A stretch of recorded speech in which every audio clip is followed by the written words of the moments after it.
एक मकड़ी 1 घंटे में एक पोल के 62 सही 1/2% ऊंचाई तक चढ़ती है और अगले घंटे में वह शेष ऊंचाई का 12 सही 1/2% चढ़ जाती है।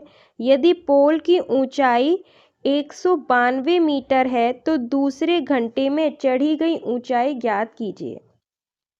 तो 62 सही 1/2% कितना होता है?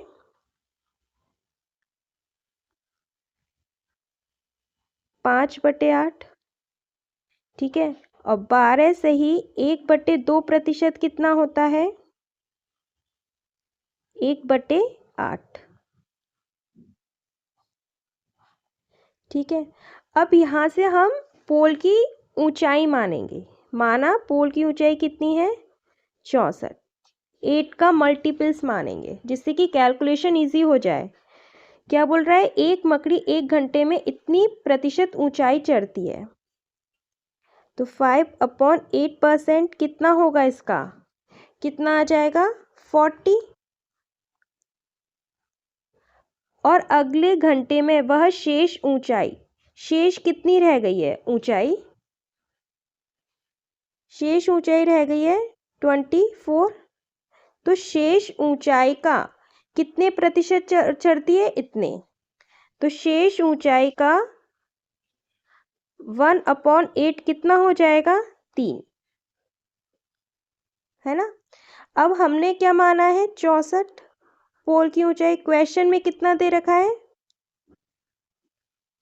192। तो 1 यूनिट की वैल्यू कितनी आ जाएगी? 3।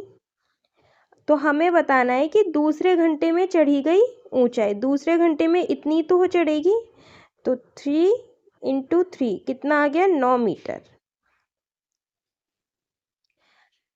पहले घंटे में 64 से 1/2% कितना?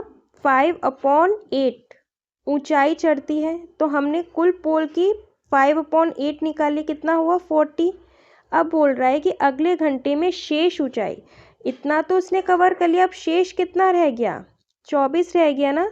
तो शेष ऊंचाई का 1/8 निकालेंगे तो कितना हो गया? 3, है ना। तो फिर 64 को किसके इक्वल रख देंगे? हमें जो क्वेश्चन में पोल की ऊंचाई दे रखी है। फिर 1 यूनिट की वैल्यू निकालेंगे, फिर 1 यूनिट की वैल्यू से इससे मल्टीप्लाई कर देंगे, हमारे पास आंसर आ जाएगा।